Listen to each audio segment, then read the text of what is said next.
সমাধান।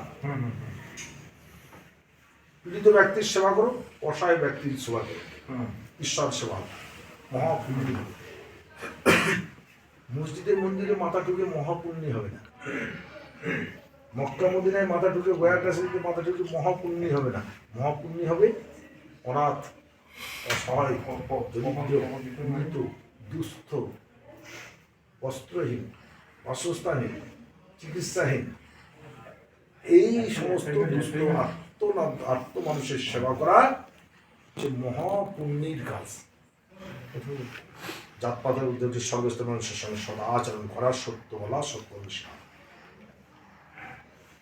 আমার বাবারা বলতেন যে যত বড় সত্যবাদী তত বড় ধার্মিক, যে যত বড় সৎকর্মশীল সে তত বড় ধার্মিক, যে যত বড় সদাচরণকারী তত বড় ধার্মিক।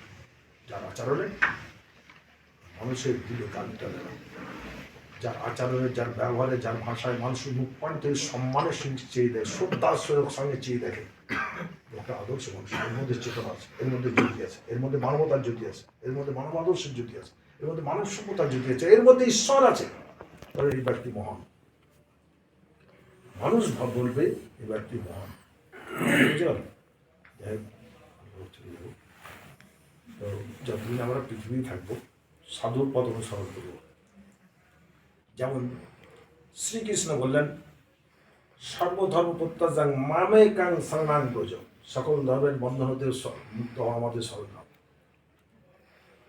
শ্রীকৃষ্ণ একটা সুপ্রিম পাওয়ার, তার মধ্যে ব্রহ্মজ্যোতি আছে, সূর্য সদৃশ্য, তার স্মরণে মানুষের হৃদয়ের শুদ্ধিকরণ হবে।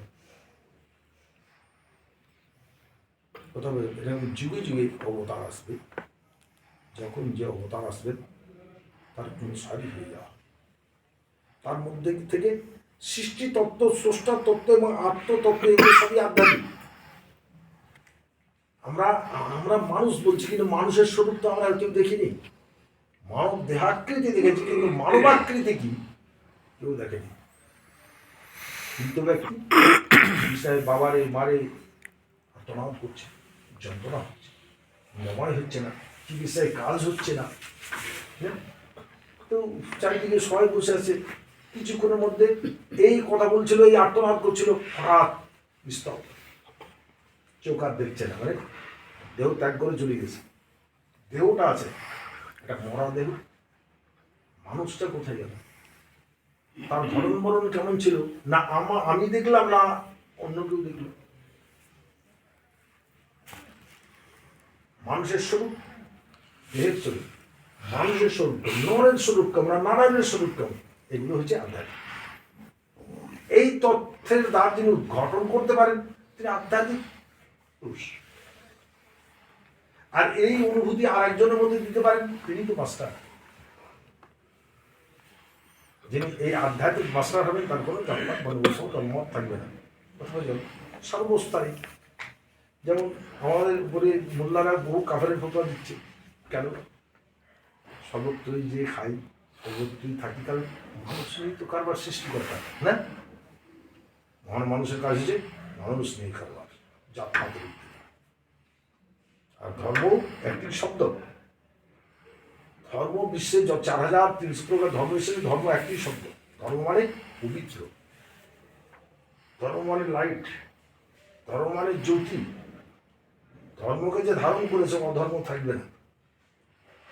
ধর্মে আছে সরলতা, স্বচ্ছতা, পূর্ণতা, পবিত্রতা, উদারতা। এই মহান নীতিকে যে ধারণ করেছে থাকবে না সংকীর্ণতা, থাকবে না মিথ্যা, থাকবে না বিদ্বেষ। যেমন লাইট জ্বলছে, অন্ধকার দূর হয়। ধর্মের জ্যোতি এবং ধর্ম যখন আমার মধ্যে আসবে, তো অস্পৃশ্য নীতি থেকে আমার হৃদয়ের শুদ্ধিকরণ হতেই থাকবে। তো পৃথিবীতে যখন ধর্ম এসেছে মানব জাতির জন্য, মানুষের কল্যাণে। অবতার বা দূত এসেছে মানুষের কল্যাণে, জাতির ত্রাণের জন্য, জাতির পরিত্রাণের জন্য। তাই ভগবানের কাণ্ডারি হচ্ছে সদ্গুরু।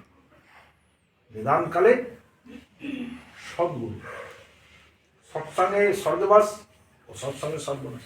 সাধুর সঙ্গে স্বর্গে বাস হবে। সাধুকে না, যিনি মিথ্যামুক্ত, যিনি হিংসামুক্ত, সৃষ্টির মহান স্রষ্টার সৃষ্টির প্রেম আছে, মহান স্রষ্টাকে ধারণ করেছে, তাই সৃষ্টির প্রেম তার মধ্যে আছে। সর্বধর্মের প্রেম আছে, পৃথিবীতে সকল ধর্মের প্রেম তার মধ্যে থাকবে। তিনি প্রত্যেকটা ধর্মকে, প্রত্যেকটা প্রফেটকে প্রত্যেকটা ঐশীগুণ থেকে প্রত্যেকটা ধর্মলাইকে সম্মান করবেন, কারণ তিনি ঈশ্বর, তিনি শান্তির দূত। কথা বলছেন? এবং প্রত্যেকটা ধার্মিককে তিনি সম্মান করবেন। সাধু কোনো একই গুণ, যারা ধার্মিক একই। ধার্মিক লোক মিথ্যা বলে না, ধার্মিক লোক হিংসা নির্দেশ থাকবে না, এটা ধার্মিক। খায়ের ধর্মে এইগুলো নেই।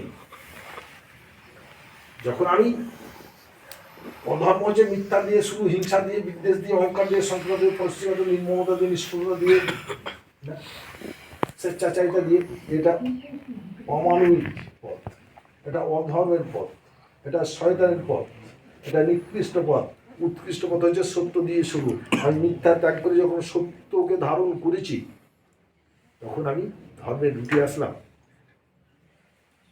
হিংসাকে ত্যাগ করে যখন আমি অহিংসুক হয়েছি, আমি ধর্মের রুটে আসলাম। বিদ্বেষ ত্যাগ করতে পেরেছি, আমি মানুষ হলাম। আমি যখন হিংসা, বিদ্বেষ, সংকীর্ণতা, পরশিকারতা এগুলো যখন আমি বর্জন করতে পেরেছি, তখন মানুষের পথে আসলাম। এটা মানুষের পথ, আর এটা হচ্ছে অমানুষের পথ। মিথ্যা, হিংসা, বিদ্বেষ, অহংকার, সংকীর্ণতা, স্বেচ্ছাচারিতা, পাশবিকতা, নিষ্ঠুরতা, নির্মমতা এগুলো হচ্ছে অমানুষের পথ। এই ভালো আর মন্দের সমন্বয় তৈরি করা হয়েছে। শীত পড়লে আমার চামড়ার অনুভূতি, শীত দেখা যায় না, চামড়ার অনুভূতি বলে দিবে। গ্রীষ্ম চামড়ার অনুভূতি বলে দিবে। টক ঝাল সারা শরীরে ঘুষে নিয়ে বলতে পারবে না। এই চামড়ার অনুভূতি, এটা হাতে যদি আমি মেখে দিয়ে বেড়াই, টক ঝাল তেঁতু মিষ্টা বলতে পারবে না। তো দয়াময় আমাদেরকে জীব দিয়েছেন স্বাদ চাখার জন্য।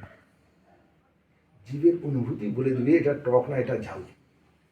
আর মানুষের বিবেকের সচেতনতা লাভ করতে হবে। তাহলে কোনটা অন্যায়, কোনটা ন্যায়, কোনটা নীতি, কোনটা দুর্নীতি, কোনটা আলো, কোনটা অন্ধকার, কোনটা সত্য, কোনটা মিথ্যা, কোনটা অমানবিক, কোনটা মানবিক, এই বিবেক বিচার করবে।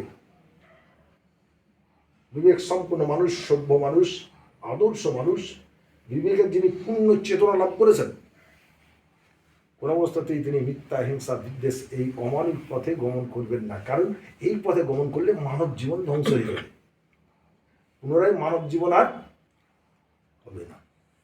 আর মানুষের পথে যদি চলি, মানবাত্মাকে যদি জাগ্রত করি, যদি মানুষ ধর্ম পালন করি, তাহলে আমার এই আত্মা দেহ ত্যাগ করার পর ঠাকুর রামকৃষ্ণ বললেন আর ফিরবে না, স্বর্গলোকে থাকবে। এও এক পরশমণি।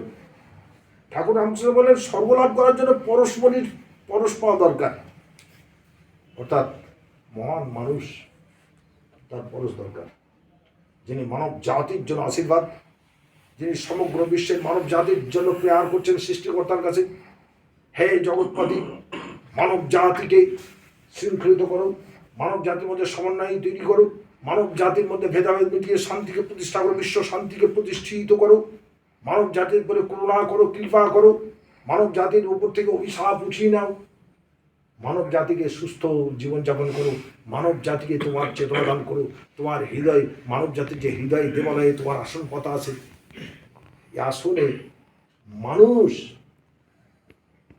একমাত্র মানব হৃদয় দেবালয়ই, হৃদয় কাবা, হৃদয় গির্জাতে, হৃদয় মন্দিরে আসন পাতা আছে। দুনিয়ার কোনো মন্দির, মসজিদ, গির্জাতে, কাবা, বাইতুল্লাহতেও আসন পাতা নেই। কিন্তু সংকীর্ণ মনে, জটিল মনে, মিথ্যুক মনে, বিদ্বেষ মনে কোনো ধর্ম নেই। যে মনে ধর্ম আছে সে মনে ধর্মপতি আছে, আর যে মনে ধর্ম নেই সে মনে শয়তান আছে। তাই তো? সংকীর্ণ মনে, জটিল মনে, ধর্ম হচ্ছে অনন্ত অসীম, ধর্ম হচ্ছে সৃষ্টিকর্তার মনোনীত, সৃষ্টিকর্তা অনন্ত অসীম, তার দয়া অনন্ত অসীম, তার ক্ষমা অনন্ত অসীম, তার অনন্ত অসীম, সবই অসীম, তিনিও অসীম। আর মানুষ আমাদের মধ্যে যে শক্তি আছে এটা সব সসীম, তাই তো? যাই হোক, আমি বলছি না, এসেছিলাম এটা সৃষ্টিকর্তার দয়া, আপনাদের ভালোবাসা। আপনারা আমার জন্য আশীর্বাদ করবেন, আমি আপনাদের জন্য আশীর্বাদ করব। সৃষ্টিকর্তার কীর্তন মন্দিরে হবে, মসজিদে হবে, গির্জায় হবে, যে যেখানেই যাবে উদ্দেশ্য তাকে ডাকা, তার উদ্দেশ্যেই যাবে। কেউ গয়া যাবে, কেউ কাশি যাবে, কেউ বৃন্দাবন যাবে, কেউ মক্কা যাবে, কেউ মদিনায় যাবে, কেউ গির্জায় যাবে, না ডাকবে তো তাকে। আমার যিনি মালিক তাদেরও মালিক, না সবার মালিক। সবাই তো মালিকের সন্তুষ্টি চায়, তাকে প্রসন্ন করতে চায়, তাকে রাজি করতে চায়, তাই তো দৌড়াদৌড়ি করে, তাই তো বাবা। এবং তার করুণা পেতে চাই সবাই। আমরা সকলেই বুঝি তার করুণা ছাড়া, তার দয়া ছাড়া কারো কোনো অস্তিত্বই নেই। আমরা তার দয়ার পর জীবনযাপন করি। আমরা সকলেই যে যেভাবে পারি তার হৃদয় মন্দিরে ডাকবো, তার মন্দির